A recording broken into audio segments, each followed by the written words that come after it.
Како ја дефинираш женската убавина, кажи ти?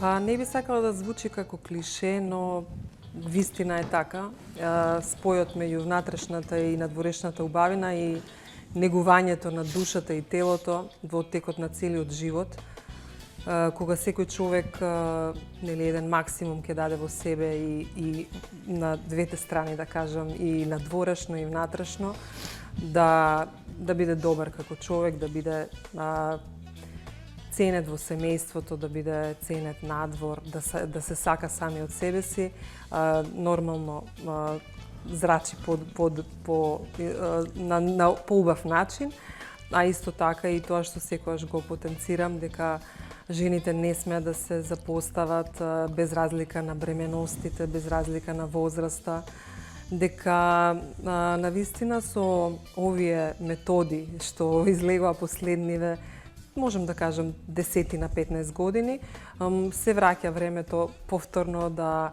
си ја одржиме младоста што повеќе, да се чувствуваме убаво, да се чувствуваме свежо и на тој начин целосно мислам дека тоа е. А преседни ли се парите за нега на убавина, за да си направиме една почит или како една култура кон самите себе си да си имаме? Многу пати размислував, значи и јас ја сакам оваа држава, оваа земја наша и некако многу ми е жал на некој начин што не можат сите да си ги приуштат многуте нешта и дека последниве години некако и нема. Воопшто луѓето не се задоволни од животот тука.